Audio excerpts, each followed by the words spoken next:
قرض کے قرض حقوق العباد ہے وہ کبھی بھی معاف نہیں ہوتا. تو حضرت فاروق اعظم رضی اللہ تعالی عنہ نے اسلام کی دولت سے نوازا. فاروق اعظم رضی اللہ تعالی عنہ نے جب کلمہ پڑھ لیا, کلمہ پڑھنے کے بعد فاروق اعظم رضی اللہ تعالی عنہ کے ساتھ ایک طویل آپ علیہ الصلوۃ والسلام کی گفتگو ہوئی. گفتگو ہونے کے بعد آپ علیہ الصلوۃ والسلام کسی نماز کا وقت ہوا, اس کی تیاری کے لیے وضو کرنے لگے. فاروق اعظم رضی اللہ تعالی عنہ نے عرض کیا یا رسول اللہ یہ آپ کیا کر رہے ہیں؟ تو آپ علیہ الصلوۃ والسلام نے فرمایا میں عبادت کی تیاری کر رہا ہوں, نماز کی تیاری کر رہا ہوں. تو فاروق اعظم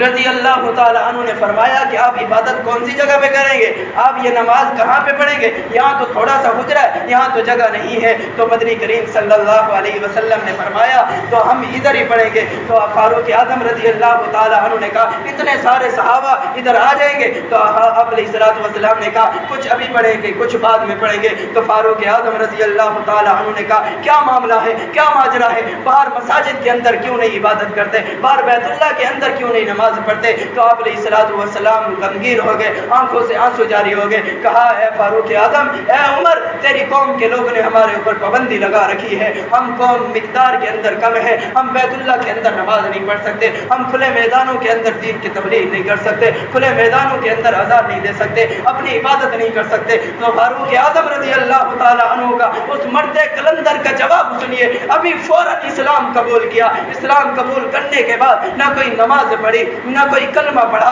نہ کوئی اور ذکر عبادت کی, صرف کلمہ پڑھا ہے. کلمہ پڑھنے کے بعد کہتا ہے اے رسول اللہ, یا رسول اللہ, اگر پہلے آپ نے چھپ کے عبادت کیا کرتے تھے, پہلے آپ اس حجرے میں عبادت کیا کرتے تھے, اگر فاروق اعظم کو اگر آپ نے مانگا ہے تو مانگنے کی مراد بھی پوری کرے گا فاروق اعظم. تو فاروق اعظم رضی اللہ تعالی عنہ نے کہا آج کے بعد یہاں پہ عبادت نہیں, آج کے بعد بیت اللہ میں عبادت ہوگی. آج کے بعد بیت اللہ کا دروازہ آپ کے لیے کھلا ہے, بیت اللہ کی چھت کے اوپر اذان ہوگی. تو مدنی کریم صلی اللہ علیہ وسلم بڑا دل ہو گیا, خوش ہو گئے, جیسی مراد کی ویسا ہی نتیجہ نکلا. تو مدنی کریم صلی اللہ علیہ وسلم کو ساتھ لے کر, چند صحابہ کرام کو ساتھ لے کر, کفار و مشرکین کے ایک حال میں, ان کے گھروں کے درمیان میں جتنا بڑا حال ہوتا ہے جیسے زمین اور میدان ہوتا ہے, وہاں جا کر تلوار نکال کے کھڑے ہو گئے. کوئی ہے مائی کا لال جو اپنے بچوں کو یتیم کرانا چاہتا ہو, کوئی ہے مائی کا لال جو اپنی بیوی کو بیوہ کرانا چاہتا ہو, کوئی ہے ایسا مرد کلندر جو میرا مقابلہ کر سکے. میں رسول اللہ صلی اللہ علیہ وسلم کا کلمہ پڑھ چکا ہوں. آج کے بعد اگر جس نے بھی ان کو روکنے کی کوشش کی تو میری تلوار ہوگی اس کا گلا ہوگا, میری تلوار ہوگی اس کا جسم ہوگا, میری تلوار ہوگی اس کو لکڑی کی طرح کاٹ نہ دو. میرا نام فاروق نہیں ہے, میرا نام فاروق اعظم نہیں ہے, میرا نام عمر نہیں ہے. اللہ رب العزت ہمیں بھی صحابہ کرام رضوان اللہ تعالی علیہم اجمعین جیسی زندگیاں اپنانے کی توفیق عطا فرمائے, ان جیسا ایمان ہمارے اندر بھی پیدا فرمائے انشاءاللہ العزیز. حضرت فاروق اعظم رضی اللہ تعالی عنہ کے امیر المؤمنین بنے. جو جو انہوں نے کام کیا آگے, جو جو عدل و انصاف قائم کیا, اور جو جو جیسے ان کی شہادت ہوئی اگلے جمعے میں انشاءاللہ بیان ہوگی. اور ایک اور اعلان سن لیں, یہاں پر انتظامیہ کی طرف سے اعلان ہے. عرفان بھائی نے مجھے کہا ہے کہ منگل والے دن عشاء کی نماز کے بعد درس قرآن کا اہتمام کیا گیا ہے. ہر منگل کو عشاء کی نماز کے بعد, عشاء کے مختصر بعد مولانا مفتی جمشید صاحب درس دیا کریں گے, درس قرآن. اس کے اندر آپ شرکت فرمائیں. انشاءاللہ العزیز آپ کی زندگیوں کے اندر نکھار پیدا ہوگا, قرآن کریم آپ کو سمجھ آئے گا. اور مستورات کو بھی کوشش کریں لاؤڈ اسپیکر کھول دیا کریں, یا ادھر کوئی انتظام کر لیں مستورات بھی درس قرآن کے اندر شریک ہو سکیں, کیونکہ قرآن کریم ہی سب کچھ ہمیں بتا رہا ہے. آج اگر ہم نے قرآن کریم کو نہیں سمجھا اس لیے ہمیں پتہ نہیں لگتا کہ اسلام کیا ہے. اسلام اس وقت پتہ لگے گا جب ہم قرآن کریم کے صرف الفاظ کو نہیں پڑھیں گے, قرآن کریم کے ترجمے اور قرآن کریم کے مفاہیم اور قرآن کریم جو کچھ ہمیں بتا رہا ہے اس کو سمجھیں گے. قرآن کریم نے ایک ایک مسئلے کی وضاحت کی ہے, اور ایک ایک رہن سہن کا پورا معاملات ہو, معاشرات ہو, تجارت ہو, گھر کی زندگی ہو, والدین کا حسن سلوک ہو, پڑوسیوں کے حقوق ہو, بڑوں کا ادب ہو, چھوٹوں پہ شفقت ہو, اولاد کی تربیت ہو, والدین کا ادب ہو, جتنے بھی حقوق ہیں سارے کے سارے اللہ رب العزت نے اس قرآن کریم کے اندر جمع کر کے رکھے ہیں. لیکن افسوس ہے اگر آج ہم اپنا ٹائم تو نہیں دے سکتے, اگر قرآن کریم کی تفسیر کو پڑھ نہیں سکتے, قرآن کریم کو سمجھ نہیں سکتے, یا پڑھنا نہیں آتا, لیکن پھر بھی سننے سے تو سمجھ آ سکتا ہے. تو قرآن کریم اگر یہ ہمارے لیے بہت ہی خوش قسمتی کی بات ہے, یہ تو تو شہر ہے، شہر میں تو درس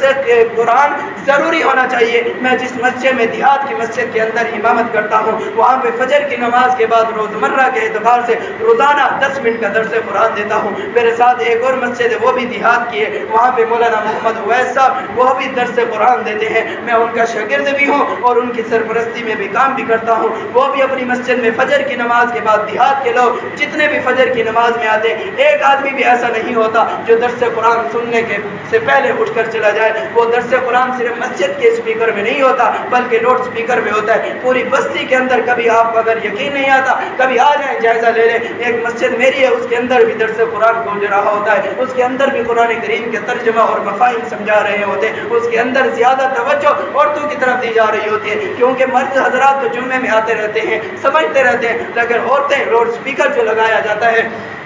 یہ عورتوں اور اپنی بیٹیوں اور اپنی بہنوں کے لیے لگایا جاتا ہے، اس کے اندر اس طرف زیادہ توجہ دی جاتی ہے کہ دنیا کے اندر بہت سارے فتنے ہیں، ان فتنوں کا توڑ، ان فتنوں سے محفوظ رہنے کا ایک ہی طریقہ ہے ہم درس قرآن کی محفلوں کو اپنائیں، آ جائیں قرآن کریم کو سمجھیں۔ قرآن کریم ہمیں بتا کیا رہا ہے میرے دوستو؟ جس دن ہم نے قرآن کریم کو سمجھ لیا یہی وہ ضابطۂ حیات ہماری زندگی گزارنے کے لیے میں نے پہلے جمعے کے اندر عرض کیا تھا۔ جس طرح ہم جاتے ہیں، آخری بات کہہ کے اجازت چاہوں گا کہ جو مسجد بازار کے اندر کوئی مشینری خریدتے ہیں، اس مشینری کے ساتھ ایک کتاب چاہے مینیو ہوتا ہے، اس کتابچے کے مطابق پڑھ کر اس کے مطابق اس مشینری کو استعمال کرنا پڑتا ہے، چلانا پڑتا ہے۔ اگر اس کتابچے کے مطابق اس مشینری کو ہم نہیں چلائیں تو وہ مشینری گارنٹی سے پہلے خراب ہو جاتی ہے۔ اللہ رب العزت آج اگر ہم